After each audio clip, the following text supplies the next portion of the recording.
Hey folks, so back in July of last year I released a video where I spoke about three different lithium producers, Albemarle, SQM and Livent, and I made the suggestion that investing in these three companies was a good way to get exposure to the growing demand of lithium-ion batteries that we're going to see during this decade. Since I released that video, all three stocks have done extremely well. Here for example we see Livent that is up 140%. It actually peaked at 200%, but it's had a bit of correction there in the last number of weeks.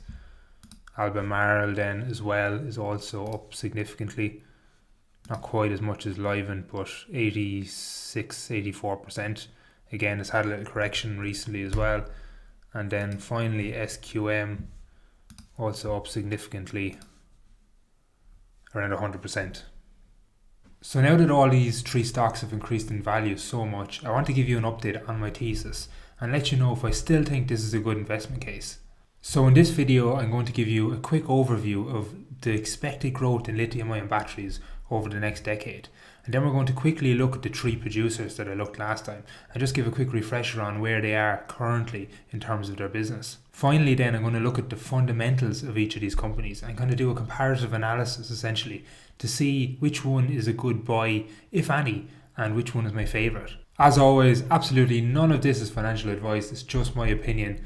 But if you appreciate this content, please do slap a like on the video, it really does help me out. And with all that being said, let's dive straight into it. So the long-term outlook for lithium demand, and in particular lithium-ion batteries, I suppose is healthier than ever. This is largely due to the expected increase in demand for electric vehicles. You can see from this analysis from Bloomberg that the demand for lithium-ion batteries is expected to surge over the next 10 years. And this will increase all the way from roughly 316 gigawatt hours in 2019 to over 2,000 gigawatt hours by 2030. And you can see here that the vast majority of this demand is expected to come from passenger EVs, which you can see here marked out in grey. Now there's a multitude of forecasts available, and other forecasts estimate this to go even higher to as high as 2,500 gigawatt hours per year by 2030. Overall though, we're looking at a compounded annual growth rate for lithium-ion batteries of over 20%. And we know this anecdotally from, if we follow Tesla, we know that batteries are their number one constraint, and it's the main reason why they haven't commenced production yet of the Tesla Semi. They simply cannot get enough batteries. This expected demand growth gives us great confidence that we're going to see demand for the raw materials used to make lithium-ion batteries. And you can see here that lithium-ion batteries consist of lithium, manganese, nickel, cobalt, and then various other minerals and materials. But in my last video, if you go back and watch it, I made the case that lithium was the best investment from a raw material perspective because all the other materials had risk of being disrupted, whereas lithium, I feel, is the least disruptible material that goes into this supply chain. Also, when we look at the demand for lithium expected in the future years, it's going to see considerable growth, and this is in contrast to the likes of nickel, which already has huge demand for steel and stainless steel. And while we will see demand growth for nickel, it pales in comparison to the level of growth we're going to see for lithium. Now when we look at lithium, it's important to distinguish between lithium carbonate and lithium hydroxide. And this is because lithium hydroxide is expected to grow as a percentage of overall lithium demand, whereas lithium carbonate is actually expected to decrease. Now it's important to distinguish that lithium carbonate demand will also increase over the next 10 years, but as a total percentage of the demand for lithium, its market share will reduce in comparison to lithium hydroxide. And this is because lithium hydroxide is used over lithium carbide in nickel-rich batteries, and these batteries are used over their less energy-dense alternatives for more power and range. And the prime example here would be Tesla's batteries, which are very rich in nickel. Overall, we're expecting lithium hydroxide to grow to represent 55% of total lithium global demand. And for reference, today it accounts for just 20% of global lithium demand. So there's huge growth expected here for this raw material. Okay, so now we've established the first critical piece of evidence for a commodity investment, and that's growing demand. But what about the second piece, which is arguably just as important, which is supply? Well, according to forecasts, we can actually expect a slowdown in production growth over the next few years. And this is because we saw a fairly major decline in lithium prices in the last number of years. And of course, this resulted in less capex expenditures being spent by producers, which is expected to lead to a flattening of the production curve by next year in 2022. You see, this is one of the issues with lithium projects. They're very costly and they take a lot of time to actually bring online. So they're not workable unless the market has a high enough price for lithium that these investments are considered profitable. We are now seeing producers such as Albemarle and Livent investing capex and new projects to bring supply online, but the lag is going to be a number of years before we actually see this happen. So the question is this supply going to be here in time, or are we going to see a scenario play out where demand outstrips supply? Well, according to this analysis, the answer is no. We're not expecting demand to outstrip supply. So we can see here that supply is going to level off significantly in 2022 and then again in 2025. But when it's merged over the demand picture, we don't actually see demand outstripping supply until the end of this decade. Now, of course, there's a raft of assumptions built in here, one of them being the expected growth in EVs. And the other one that I could see being significantly underestimated here is the growth in batteries required for stationary storage demand, which you can see here is expected to grow at a fairly marginal rate. Personally, I think demand is going to surprise to the upside here. And when I made my lithium investment thesis video last year, that's the point that I made. I said that based on these forecasts, we could see a demand surge to the upside, which could take producers by surprise and ultimately could lead to a supply squeeze. Now, since I made that video, we've had announcements by Livent and Albemarle in terms of expansions. Livent have actually acquired a stake in a new lithium mine, and Albemarle are also investing heavily in bringing on more future supply. So things have changed a little bit since that video, and this is represented in the stock price. You can see the stocks have surged much faster and to a much higher price than I would have expected if you had asked me back in July of last year. But long story short, I would expect the lithium market to achieve a supply and demand balance within the next 3 to 5 years, and this should keep lithium prices at a relatively profitable level. Do I see demand surprising to the upside? Maybe slightly, but I don't see a supply squeeze coming now considering the capex that we have being invested in the industry.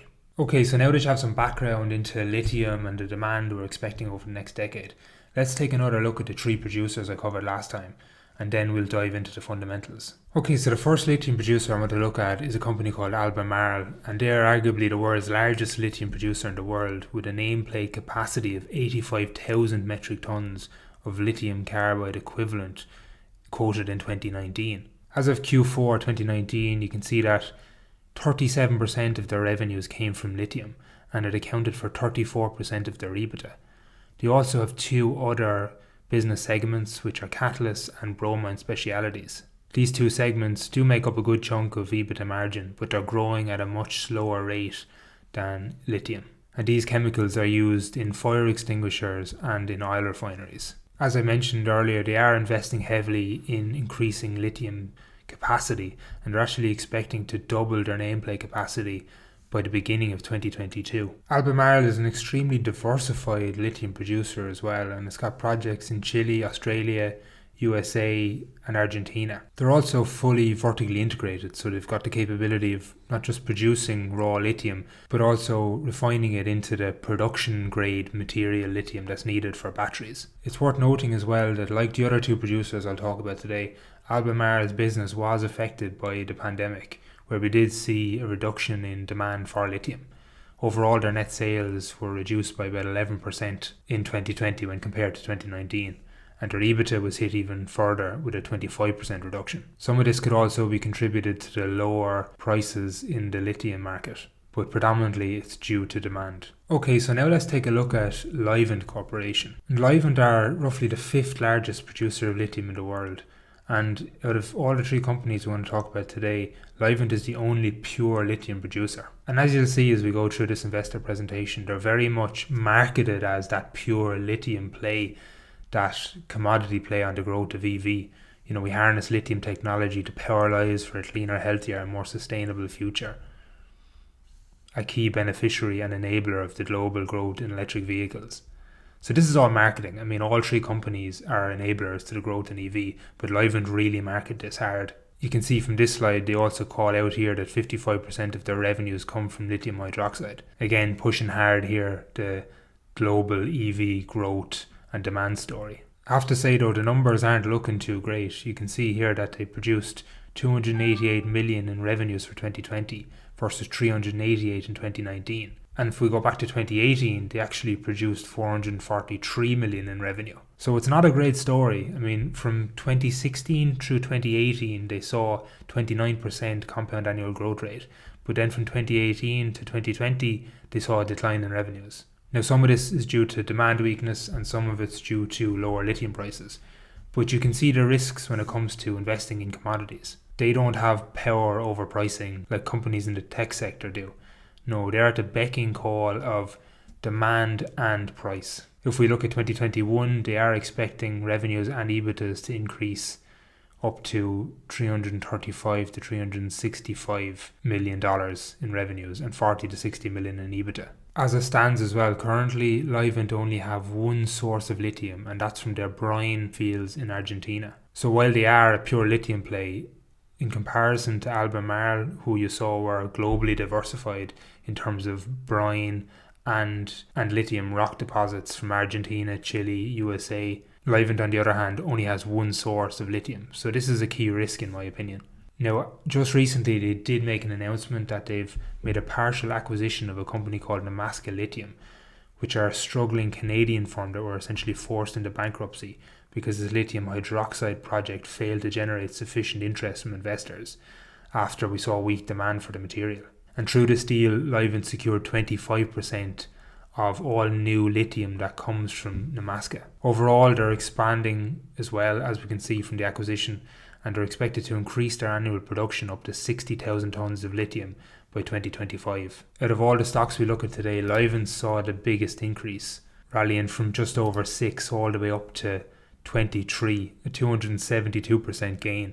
Now, a lot of this was due to hype. They came out and announced a deal with Tesla, and again, good marketing because they're the pure lithium play here, so they did see a bigger increase.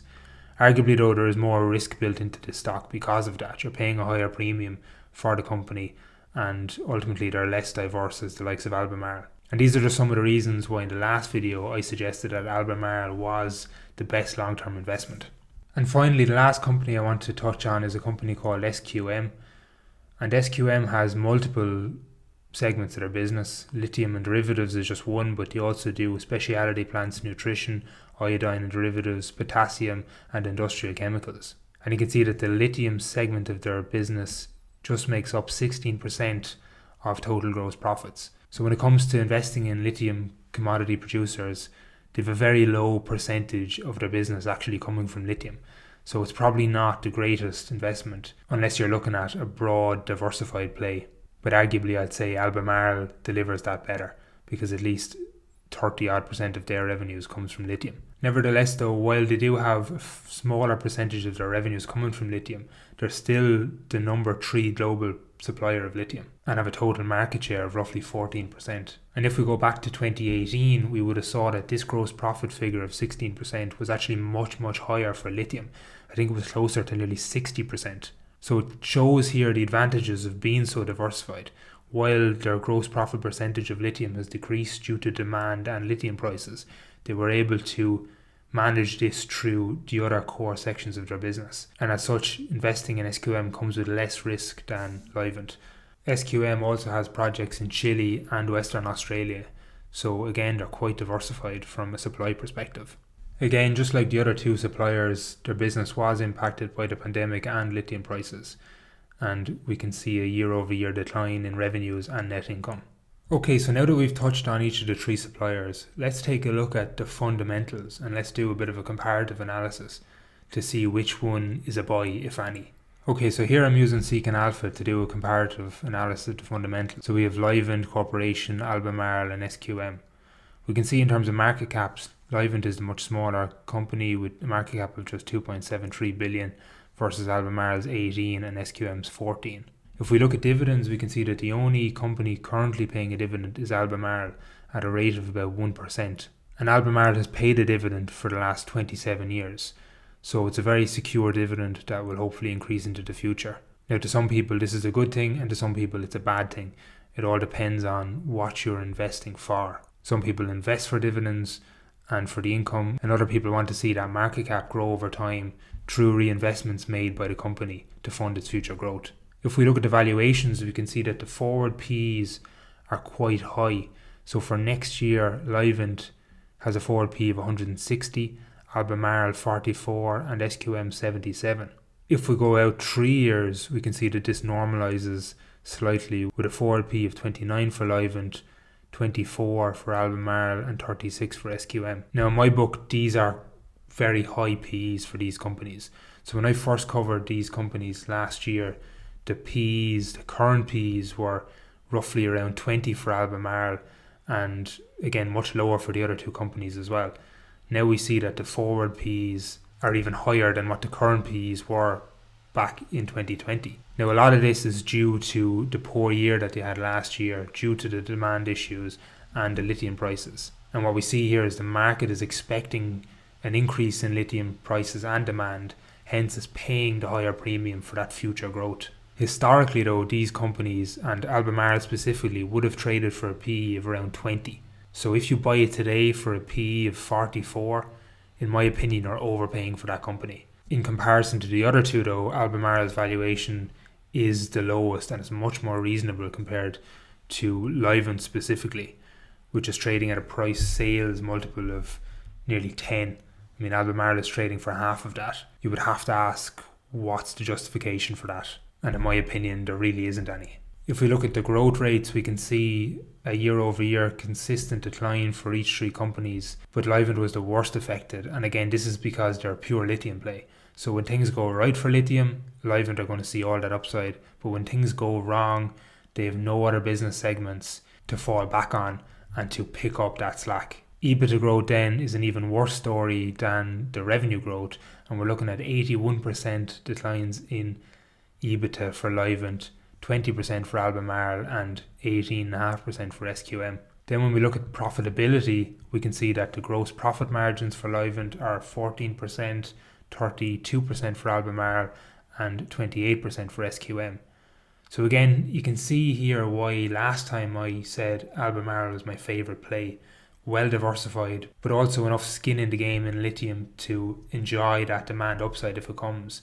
But they've also much better gross profit margins than Livent, and they've a 27-year dividend payout, meaning in my book it's a much less speculative play than Livent, especially last year when I spoke about the companies. EBITDA margins say the same story. Again, Albemarle much more profitable than Livent, SQM even a little bit more profitable than Albemarle. If we look at revenues, we see Livent 288 million, Albemarle 3.13 billion and SQM 1.78 billion. In terms of net income then, Livent at a loss of 20 million, Albemarle taking in a profit at least of 375 million and SQM a profit of 164 million. In terms of cash on the balance sheet, Livent with just 11 million in cash, Albemarle with 746 million and SQM with a cool billion. Total debt then, Livent in a probably better place than Albemarle and SQM with just 236 million in debt. Albemarle quite a lot of debt of 3.7 billion and SQM of 1.96 billion. And this plays out then in the current ratios, which looks at the total current assets versus the total current liabilities, and it's a ratio of how much assets you have to current liabilities. You can see here that Livent has 3 times the current assets than current liabilities. For Albemarle that ratio is just a 1, and for SQM it's 3.66. So again, the higher the number here the better. So then to conclude this video, yes, we can expect growth in lithium-ion batteries and in demand for lithium as a commodity over the next decade. This will hopefully lead to a balance between supply and demand in the lithium market over the next number of years, and we will see lithium prices normalize to a more profitable level. Based on my review, I think Albemarle offers the best investment case still because it is diversified and it is a good lithium play. However, now they're trading at a P of 45 versus a P of 20 when I covered them last year. So at these levels, they're not a buy for me. They're something I would simply hold or potentially even consider taking profit on. It all depends on your investment strategy, however. So because they do pay a dividend and because they're so heavily diversified and we do see a good macro backdrop in terms of demand and everything, you could arguably hold this stock for the next 10 years and do quite well. It really depends on what sort of growth rates you're looking at. But if you just look at the current price, considering the current PE, and you project out your expected growth based on those valuations, they wouldn't personally meet my level of growth ambitions needed for an investment. Like all things relating to the EV sector over the last year, they've just gone and boomed in price, and probably without any real justification.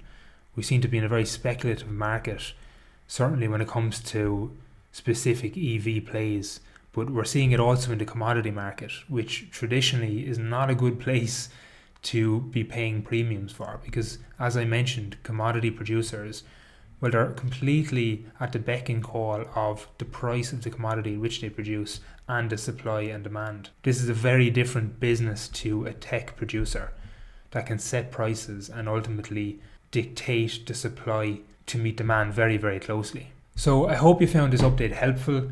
Let me know down in the comments below what you think. Are you investing in lithium? Have you been an investor? And what's your strategy going forward? Also, if you got value from this video, I really would appreciate it if you would consider giving the video a like. And if you haven't yet, subscribe to the channel for more investing related content just like this one. That's it from me. Have a lovely day, and I'll see you in the next one.